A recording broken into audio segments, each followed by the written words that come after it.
আমার মা আমাকে বিয়ে দিয়েছে এক ডিভোর্সি ছেলের সাথে, যার সাথে আমার বয়সের গেপ 16 থেকে 17 বছর হওয়ার পর আমি তার সাথে অনেক বেশি মানিয়ে চলার চেষ্টা করেছি। কিন্তু বিয়ের কিছুদিন পর আমার স্বামী আবার বিদেশে চলে যায়। আমার স্বামী বিদেশ যাওয়ার পর আমাকে আমার বাবার বাড়ি পাঠিয়ে দেওয়া হয়, আর আমার শাশুড়ি তার মেয়ের কাছে চলে যায়। আমাদের যে বাসাটা ছিল সেটা বদল করে ফেলে। টানা 2 বছর আমি তাদেরকে খুঁজেছি, কিন্তু কোথাও তাদেরকে পাইনি। 2 বছর পর আমি ভালোবেসে একজনকে বিয়ে করেছি। বিয়ে হওয়ার পর আমাকে এত ভালোবেসেছে যা বলার বাইরে। আমাকে অনেক বেশি ভালোবাসতো, আমাকে অনেক বেশি যত্নে আগলে রাখতো।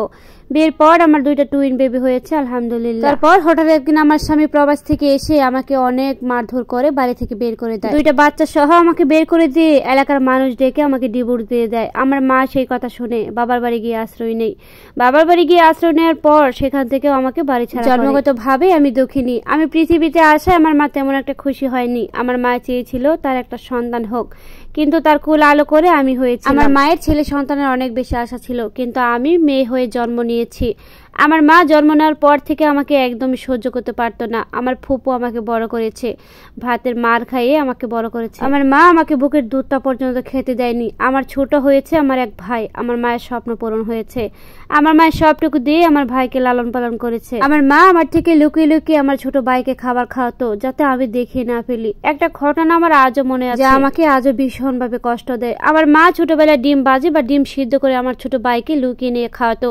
আমি যদি দেখে ফেলতাম আমাকে দেওয়ার ভয়ে, আমার যদি খেতে ইচ্ছে করতো আমার ভাগে যদি দিতে হতো, এই জন্য আমার মা ছোট ভাইকে লুকিয়ে লুকিয়ে খাওয়াতো। অনেক কষ্টে অনাদার অবহেলায় আমি মানুষ হয়েছি। এভাবে কাটতে লাগলো আমার দিন। তারপর আমি যখন কলেজে ভর্তি হই তখন আমার কলেজে যাওয়ার টাকা ছিল না। আমি অনেক কষ্ট করেছি। আমার যে ছোট ভাই সেও আমাকে অনেক মারতো, তার যে ছোট সে বোনটাও আমাকে অনেক বেশি মারতো। কলেজে ওঠার পর আমার জীবনটা আরো কষ্টের হয়ে গেল। কলেজে ওঠার পর আমার মা আমাকে বিয়ে দেওয়ার জন্য অনেক তাড়াহুড়া করতে লাগলো। আমার একটা বিয়ের ঘর আসলো প্রবাসী, যার বয়স আমার বয়সের থেকে 17 বছরের বড়। আমার মা আমাকে এখানে বিয়ে দিতে রাজি হয়েছে, কারণ এই লোকটা সমস্ত খরচ দিয়ে আমাকে বিয়ে করে নেবে। আমাকে যদি কোনো ভালো ছেলে দেখতে আসতো তাহলে আমার মা সে বিয়েতে রাজি হতো না, কারণ লোক খাওয়ানো লাগবে, আমার মার অনেক টাকা পয়সা খরচ হবে। তারপর সেই লোকটার সাথে আমার মা আমাকে বিয়ে দিয়ে দিল। আমি অনেক মানিয়ে নেওয়ার চেষ্টা করেছি, অনেক ভাবে নিজেকে বুঝিয়েছি।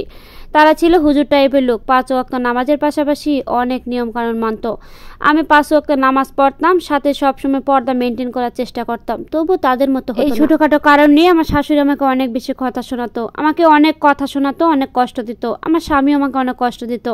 আমি তাদেরকে বললাম, শোনো, আমি তো জেনারেল লাইনে পড়াশোনা করেছি, আমি তো আলেম লাইনে পড়াশোনা করিনি, আমাকে একটু সময় দাও, আস্তে আস্তে আমি মানিয়ে নিই। এভাবে মানিয়ে নিয়ে সংসার করতে লাগছি। হঠাৎ করে আমার স্বামী একদিন প্রবাসে চলে গেল। আমার শাশুড়ি আমাকে বলল, তুমি তোমার বাবার বাড়ি চলে যাও, আমি আমার মেয়ের বাড়ি চলে যাব। তারপর আমি আমার বাবার বাড়ি চলে গেলাম। আমার শাশুড়ি সেখান থেকে তার মেয়ের বাড়ি চলে গেল। তারপর তারা যে বাড়িতে থাকতো তারা সে বাড়ি বদল করলো। টানা 2টা বছর আমি তাদের জন্য অপেক্ষা করেছি, কিন্তু কোথাও তাদেরকে পাইনি। আমি যখন তাদের গ্রামের বাড়িতে খোঁজ নিতাম তারা বলতো মেয়ের বাড়িতে গিয়েছি, মেয়ের বাড়ি ঢাকা। আমি সেখানেও গিয়ে খোঁজ নিয়েছি, কিন্তু তারা বাড়ি চেঞ্জ করে ফেলেছে। আমি অনেক চেষ্টা করেছি তাদের খোঁজার জন্য, কিন্তু কোথাও পাইনি। এদিকে আমার নিজের মা আমাকে অতিষ্ঠ করে ফেলেছে। আমার নিজের মাকে মনে হয় এই যেন আমার সৎ মা। সে আমাকে নিজের মা হয়েও সৎ মায়ের থেকেও বেশি কষ্ট দিয়েছে। তারপর 1.5 থেকে 2 বছর অপেক্ষা করার পর আমি একটা ছেলের সাথে ফেসবুকে কথা বলি। সে আমাদের এলাকারই, আমার দুঃখ কষ্ট সম্পর্কে সে সব কিছু জানতো। তারপর সে আমাকে বলল, আমি তোমাকে টাকা পাঠাচ্ছি, তুমি ওই লোকটাকে ডিভোর্স দিয়ে দাও, আমি তারপর তোমাকে বিয়ে করব। দেখি সে সত্যি সত্যি খরচ পাঠিয়েছে। আমি তারপর কুটে গিয়ে তাকে ডিভোর্স দিয়ে দিলাম। তার 3 মাসের মাথায় সে বাংলাদেশে এসে সত্যি সত্যি আমাকে বিয়ে করলো। এতটা ভালো আমাকে বেসেছে, এতটা যত্ন করেছে। এভাবে দেখতে দেখতে স্বপ্নের মতো 3টা বছর কেটে গেছে আমার। তারপর আমি কনসেপ্ট করি, ভেবেছিলাম আমার সুখের দিন আমার জীবনে ফিরে এসেছে। আমার কনসেপ্ট করার সময় আমার স্বামী আমাকে মাথায় তুলে রেখেছিল, কিন্তু ওইদিকে আমার শ্বশুরবাড়ির লোকজন কেউ আমাকে পছন্দ করতো না। আমার স্বামী আমাকে অনেক বেশি ভালোবাসতো দেখে তাদের অনেক বেশি হিংসা হতো, যে আমাকে এত বেশি কেন ভালোবাসে। এইদিকে বলে রাখি, আমার স্বামী প্রবাস থেকে একেবারে চলে এসেছে। বাসায় এসে যে কাজগুলো করে সেগুলো দিয়ে সংসার চলা ভীষণ কঠিন। আমার স্বামী আবার সিদ্ধান্ত নিল সে বাংলাদেশ থেকে প্রবাসে চলে যাবে, কিন্তু আমার শাশুড়ি 1 টাকাও দিবে না। শাশুড়ি ভাবে যেহেতু সে আমাকে অনেক বেশি ভালোবাসে, সে প্রবাস যাওয়ার পর সব টাকা পয়সা আমাকে দিবে। তারপর আমি টাকার লোন নিয়ে আমার স্বামীকে প্রবাসে পাঠার ব্যবস্থা করি। এদিকে আমার টুইন বেবি হয়, একটা ছেলে একটা মেয়ে সন্তানের মা হই আমি।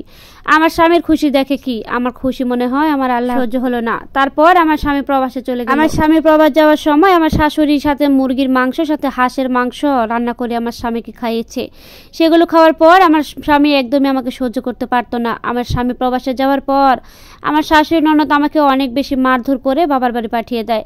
আমি 1.5 বছর টানা বাবার বাড়ি ছিলাম। অনেক বছর পর আমার স্বামী প্রবাস থেকে আসে। প্রবাস থেকে এসে সকালে এসে আমাকে নিয়ে বিকালে আমাকে অনেক শাশুড়ি বিনা দোষে আমার গায়ে কলঙ্কের দাগ লাগিয়ে তার ছেলেকে দিয়ে অনেক মেরে আমাকে ডিভোর্স দিয়ে দিল।